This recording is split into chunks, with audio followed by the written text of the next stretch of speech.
রাই যে এভাবে আমার জীবনে ফিরে আসবে আমি তো কোনোদিন স্বপ্নেও ভাবিনি। আমার এখনো যেন বিশ্বাসই হচ্ছে না যে রাই বেঁচে আছে, আমার এত কাছে আছে।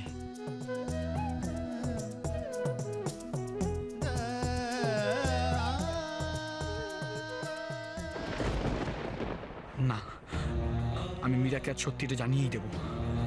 আমি মীরাকে বলবো যে রাই আমার স্ত্রী, অগ্নি সাক্ষী করে বিয়ে হয়েছে আমাদের। আমি জানি এই সত্যিটা মীরার জন্য খুব খুব পেইনফুল, কিন্তু একটা মিথ্যেকে নিয়ে আনন্দে ভুলে থাকার থেকে তো একটা সত্যিকে জেনে কষ্ট পাওয়া অনেক ভালো বোধ হয়।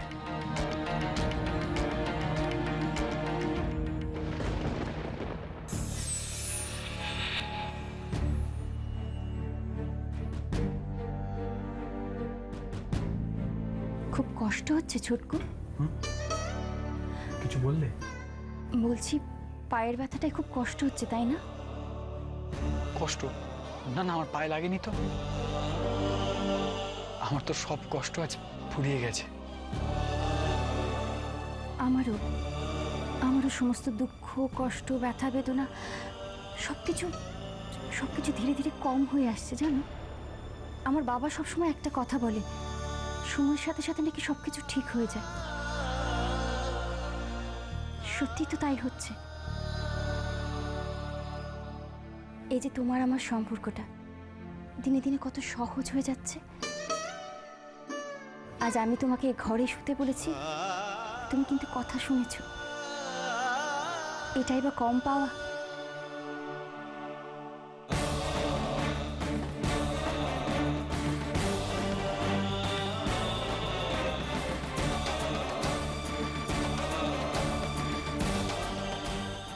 থ্যাঙ্কস ছোটকু, থ্যাঙ্কস ফর এভরিথিং। না মীরা, তুমি বোধহয় ভুল করছো, আর আমাকেই সেই ভুলটা ভাঙিয়ে দিতে হবে। মীরা, আমি তোমাকে। তুমি আমাকে কি?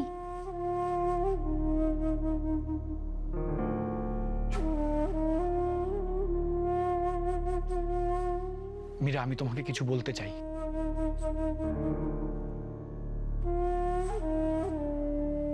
কাল বলো। আজকে অনেকটা হেঁটেছি তো, খুব টায়ার্ড।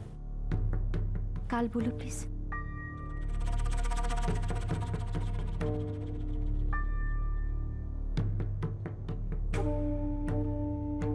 কাল যদি অনেক দেরি হয়ে যায়?